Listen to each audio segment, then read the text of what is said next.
Bonsoir, bonjour, ça dépend à l'heure à laquelle vous nous regardez. Je ne fais pas de présentation, vous savez qui je suis. Donc je vous présente les quelques interviews qui sont réalisées dans le cadre des rencontres vidéo en santé mentale, un festival de films réalisés par des personnes en situation de handicap ou alors par des institutions s'occupant euh, de personnes handicapées psychiques ou mentales. Et je tiens à faire donc ce petit reportage, ces petites interviews pour que les gens sachent un petit peu qu'est-ce que c'est les rencontres vidéo en santé mentale et comment font les collectifs indépendants en vidéo. Voilà, à tout de suite. Bonjour ou bonsoir, ça dépend à l'heure à laquelle vous nous regardez. Ici François-Christian Muverier depuis la Villette. Donc aujourd'hui, nous rencontrons monsieur Stéphane Daldy. Stéphane Daldy qui va nous parler un petit peu de son parcours vidéastique sur la ville du Havre. Du Havre, exactement. Ben, je me présente, Stéphane Daldy, 35 ans. De base, je suis prof de danse, donc sur le Havre. Et j'ai développé donc la vidéo au fur et à mesure, simplement par amour du cinéma déjà de base. Par passion. Par passion, oui, par passion déjà, et amour du cinéma. Et par le biais de mon école, j'ai rencontré donc Sarah, elle travaille donc à Pierre-Janet. Et elle m'a proposé de pouvoir filmer un projet qu'ils ont fait concernant un projet musicothérapie. Et elle avait besoin d'images. Et du coup, je lui ai demandé que consistait ce programme. Donc, c'était pour des patients atteints de troubles mentaux et qui puissent, par le biais de ce clip, montrer leurs émotions, parler de leur maladie. Donc, j'ai trouvé ça intéressant de lier justement les émotions, comme dans la danse et la vidéo. Voilà, en gros. Et alors, quelle est votre discipline préférée entre la danse et la vidéo? Ben, disons que c'est... Alors, mon amour, c'est la danse, déjà, c'est sûr. Oui. Euh, Disons que j'aime pas l'un et l'autre. Disons que les deux se fusionnent complètement parce qu'il y a le mouvement, déjà, dans la vidéo. Euh, Mhm. et c'est ce qui m'intéresse énormément. L'émotion, à travers le mouvement. On peut aussi faire un film sans voix. Déjà, à la base, le cinéma était muet. Donc, c'était beaucoup de mouvements dansés, presque, pour Mhm. montrer des émotions. Bien sûr. Donc, ces deux-là, les deux, en fait. Vraiment, les deux. Et en fait, quel trouble psychique particulièrement vous avez dans les contacts avec qui vous avez fait le film? Je me suis pas trop basé sur leurs problèmes. On n'a pas voulu savoir quel était leur problème, mais qu'est-ce qu'ils ressentaient. C'est ça la différence. Je me suis pas intéressé au côté, on va dire, médical.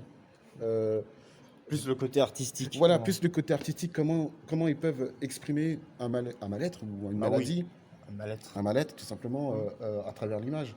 Donc j'ai pas cherché à comprendre qu'est-ce que c'est, mais comment ils le vivent. C'était parce que c'est par pudeur. Donc déjà, je vais pas leur demander qu'est-ce que c'est. Je suis resté à juste l'œil et tout simplement. Voilà. Et y a-t-il des réalisateurs qui vous ont inspiré? Ben comme tout le monde, hein, il y a bon Tarantino Oui, forcément. bon, ça c'est un Voilà, il y a classique, hein. les classiques.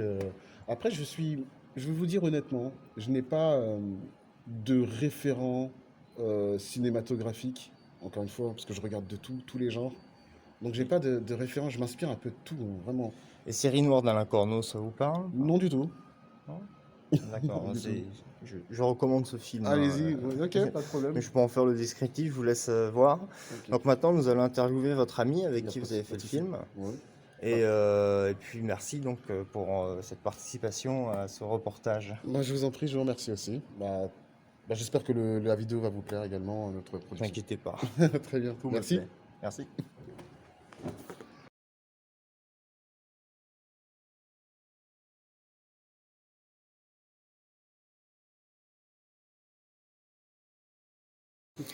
Alors, donc vous faites partie, enfin déjà présentez-vous. Je m'appelle Ibakwan Sami. J'accompagne Stéphane à la vidéo, au moins sur, on va dire, la grosse vraie petite post-prod du sous-titrage. En tout cas, en ce qui me concernait sur ce projet-là, j'étais dans le Mhm. petit ouvrage du projet. Je suis illustrateur et On développe une agence, du coup, toujours tournée sur l'image et la création, l'accompagnement visuel et artistique des entreprises, des différents groupes. Et donc vous faites partie donc d'une agence. Alors pourquoi une agence, c'est pas un collectif, pas une association, pas... En fait, on travaille déjà pour nous-mêmes dans le milieu associatif, que ce soit dans le milieu sportif, dans le milieu de la danse, on voulait nous professionnaliser parce qu'il s'agit de vrais savoir-faire. Après, on parle d'agence créative et puis d'agence publicitaire, dans la mesure où dans un projet comme celui-ci, on est appelé à créer avec ou à co-créer avec ceux qui participent au projet. Et on n'est pas du tout dans de la publicité, on ne crée pas des spots publicitaires pour un hôpital psychiatrique. On est vraiment dans de la création. Et voilà. Et la création, quel type... Enfin, je veux dire, j'ai déjà posé des questions à votre homologue, mais je voulais savoir quels sont en fait vos films de référence. Si c'est plus de l'américain, du français, du... Évidemment, j'ai plus vu de l'américain sous les yeux. J'ai pas de grandes références. Je dirais que je suis un peu comme pour le sport. Je suis un sportif, enfin, je suis basketteur. Ouais. Je ne regarde pas du tout la NBA. Et pourquoi? Parce que ça permet de ne pas limiter sa créativité à ce qu'on a vu et de se lancer dans de l'expérimental, de tester tout un tas de choses. Et après, évidemment, il y a toute une structure, il y a des codes à respecter, des codes Bien sûr, qu'on apprend au final sur le tas. Et on n'est pas du tout limité, on ne se limite pas du tout. Et vous pensez que vos créations sont plus dans le domaine de la France ou de l'Amérique? Au niveau du cinéma, quel style plutôt? Du cinéma, pour l'instant, on fait pas de grand cinéma. Je dirais, ça ressemble, ce qu'on fait, ça peut ressembler à ce que font les Américains au niveau, on va dire, peut-être des clips. On va avoir des influences très américaines. Mais pour ce qu'on a fait pour, l'hôpital psychiatrique de Janet du Havre, il n'était pas question du tout d'avoir des références cinématographiques. L'idée, c'était vraiment, si eux avaient des références, nous, on les exploitait. Là, l'idée, c'était vraiment de répondre à des vrais besoins ou à leurs attentes. Et pas imposer un peu notre style ou nos références, pour pas brider un peu aussi la créativité des uns et des autres dans le projet. Voilà. Donc vous, en fait, vous êtes totalement indépendant. Ah, carrément. On est des esprits libres. Voilà. Sur ce, je vais interviewer d'autres personnes, donc à tout à l'heure, les loulous. Merci. Why did you make this movie for this festival?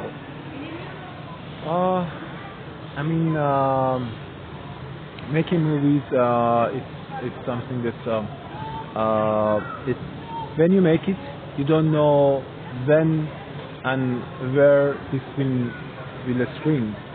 So we just made it without knowing that who can watch it and where it can be screened. But I'm so happy that it happened here with this sort of COVID and everything, and so I hope it can have, it can also have other screenings with, physical screenings with audience. Yeah. Which message wanted you to deliver in this movie? I think love is something that really miss in their 2 days. In their lives. So to how much it could change our life. This is something that we can think about it in this film. I have another question. Another question. We have 1, 2, 3 to finish the question. Yeah. Alors, sorry, I can't speak French, but I speak English now because It's okay. It's okay. Yeah, it's okay. Did you plan other festival for this movies? There are some festivals who happen online, but actually this one is the first one which I present the film and the real audience, physical screening it happens. Can you tell us where do you come from? Iran. And it is difficult to make a movie in Iran. Yeah, for sure. There are some. I mean, making documentaries is difficult everywhere because of the financial and because Fiction of is the, not easy. fiction is not easy also, but I mean, making documentaries has their own, obstacles. But somehow we used to it, and we will find a way. I mean, we find a way to make it. And to finish, can you tell us which are the last movies you see and what do you like in there? I watched a documentary a few days ago. The About name it? was About what? the name was Bird Island, and it was from Switzerland, and it was very touching and moving thing because it was about some people who take care of birds, like injure the birds with they try to treat birds. The lost Simba. Yeah. And thank you very much to hear us. I will make subtitle in French for people. French people can understand us to the begin at the end. Thank you very much. Merci Thank beaucoup. you so much. Thank you so much. Merci. You're welcome. Thank you. Thank you, François. Alors, donc aujourd'hui, j'interviewe une dame qui s'appelle... Béatrice Mariani. Voilà, donc en tant que reporter donc, dans cette édition des rencontres vidéo en santé mentale, je tiens à faire des interviews aussi de gens qui sont des patients et non que des réalisateurs ou des acteurs ou quoi que ce soit, mais des gens de la vie courante. Voilà, de la vie courante. Alors, quelles expériences vous avez eues dans le domaine de la psychiatrie? Alors, hospitalisation, chambre d'isolement, mais il y a très très longtemps. Après, j'en ai plus hôpital de jour, CMP, SAVS et ESAT. Travail, milieu protégé, ESAT. Ah bah dis donc, vous en avez fait des choses. Hein. Et qu'est-ce qui vous a le plus plu du coup dans le travail? Le travail, donc travailler dans un ESAT, c'est Oui, ça? mais j'ai travaillé aussi dans le milieu ordinaire et ça s'est pas bien passé. Ah bon? Ni en ESAT, ni milieu ordinaire. Qu'est-ce qui s'est mal passé, dites-moi? Les autres et ma façon de travailler. Ma façon de travailler. Je n'ai pas su travailler, été capable de travailler comme tout le monde. Blocage, violence, problème relationnel, troubles du comportement, et incapable de me concentrer. Et surtout en ESAT. Est-ce que vous avez pris des médicaments ou quelque chose du traitement dans votre vie qui vous ont permis justement de vous concentrer, de vous dynamiser? Un peu. Plutôt des antidépresseurs, des anxiolytiques? Beaucoup alors un peu d'antidépresseurs, anxiolytiques, mais très peu. Et j'ai eu ces derniers temps pas mal des injections de Risperdal. C'est pas, je sais pas si c'est vraiment top parce que ça m'a gonflé, ça m'a fait grossir, ça m'a mis dans un état pas possible, lamentable. Oui, mais là, à l'heure actuelle, qu'est-ce que vous comptez faire justement pour vous stabiliser? Qu'est-ce que je compte faire pour me stabiliser? Je compte essayer de retravailler et d'avoir un homme dans ma vie plus tard, par la suite. Mais ça, on verra après. D'essayer de retravailler, de refaire un travail correct, de refaire un travail correct. Ce qui me semble judicieux. Adapté. Oui, mais j'ai eu des problèmes en ESAT. Des gros problèmes en ESAT. Ça n'a pas marché. Ça n'a pas marché du tout pour différentes raisons. L'atelier n'était pas adapté. J'ai travaillé pendant presque 2 ans en pressing et ça s'est pas bien passé du tout. Bah écoutez, merci pour cette interview, ce témoignage donc sur la psychiatrie. Merci. En tout cas, ça fait 20 ans que je traverse la psychiatrie et la galère et que mes parents sont aussi dedans avec moi. Mes 2 parents sont dedans avec moi. Alors, ils sont dedans. Ils m'ont jamais laissé. Ils savent, même si je suis dans un foyer depuis maintenant pas mal de temps, 3 ans. hein, que je suis en foyer post-cure, médical, thérapeutique. Pas de vie, mais thérapeutique. J'essaye d'après pour avoir un appartement, mais je pense pas, ça m'étonnerait, fort. Je n'aurai pas d'appart. Ne vous inquiétez pas, nous ne sommes pas là pour juger, nous sommes là pour recueillir des témoignages sur la En psychiatrie. tout cas, mes parents sont là et me laisseront Et- pas. Mes 2 parents. Ben, c'est très bien. Je vous dis à tout à l'heure pour d'autres interviews. Alors voilà pour les dernières interviews de cette session, de la 21e session des rencontres vidéo en santé mentale. Nous recevons aujourd'hui Joël. Joël et Noël. Noël, voilà, Voilà. qui vont nous parler un petit Enfant peu à père. qui vont nous parler un petit peu donc de du ressenti qu'ils ont eu en faisant le film, du film en lui-même même. Ça a été une super aventure. Ouais. Ça a été une super aventure. Ça a été un travail scénario, tout qu'on a fait tout ensemble en fait. Et c'était vraiment une super aventure. Ouais. Donc c'était une œuvre commune. on peut Tout dire à ça fait. comme ça. Tout à fait. C'était une œuvre commune. Donc Noël qui nous dirigeait en fait, hein, bien souvent. Enfin, Je dirais Non, pas diriger, pas mais diriger, qui mais coordonne. nous coordonnait, pardon. Qui coordonne le projet. En fait, moi, je pose la structure, le cadre, savoir un peu donner une direction. Donc, nous, on respecte la thématique des semaines d'information sur la santé mentale. Donc, cette année, c'était sur le respect des droits. Et donc, du coup, on fixe cet objectif. Et après, libre cours à l'improvisation, aux exercices d'écriture, pour ensuite faire le scénario et puis le réaliser derrière, pour lequel là on fait appel à un professionnel qui vient avec son matériel pour filmer. C'est sympa, donc vous faites de l'impro aussi. On Pas fait de mal l'impro, on pas fait de mal de films. l'écriture, un peu de l'écriture de plateau, puisqu'on improvise et on C'était une base retranscrit, d'impro. derrière. Ouais. À la base, c'était de l'impro, effectivement. Et petit à petit, ça s'est monté. On a noté ce qu'on disait. Ouais, tout à fait. Et puis on a monté un peu retravaille comme ça. un petit peu. Puis après, on passe par une phase d'apprentissage du texte. Ouais. Et je voulais savoir, vous êtes donc orienté, vous êtes dans le secteur médical ou vous en êtes dans le secteur Patient. médicalisé? Vous êtes patient, Ouais. d'accord. Moi, j'ai la double casquette. Je suis à la fois professionnel et à la fois usager de la psychiatrie. D'accord. Voilà. Et donc voilà, donc vous, avec votre collectif, vous avez donc créé un film et c'est ça qui est beau. Comme disait un prof à moi, faites des films, faites du cinéma, faites ce que vous voulez, faites des films. Voilà. Ok, super. Un petit mot pour terminer?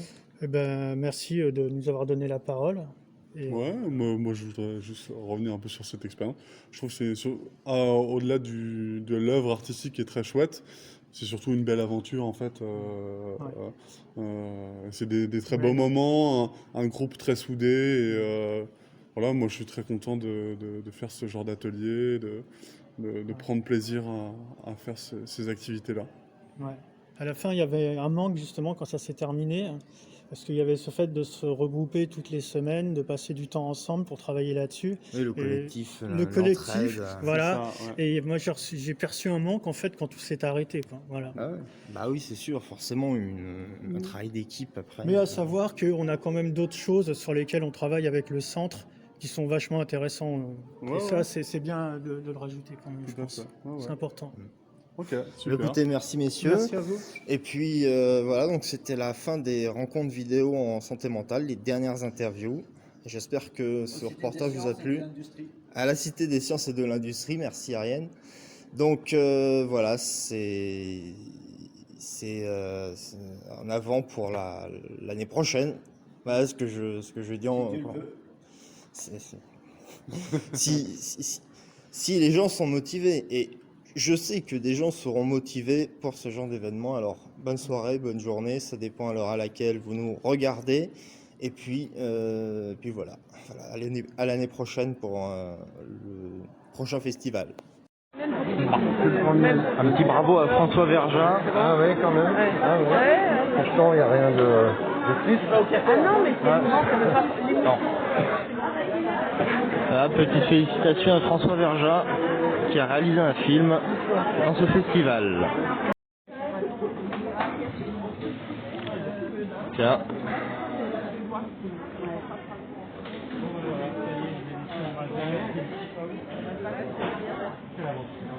Ah bah oui, avec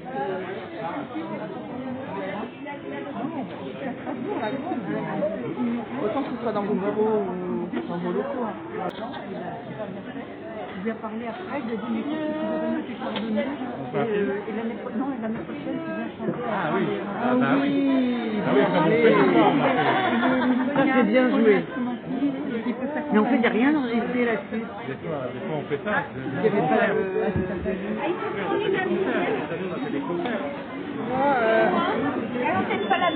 C'est du festival.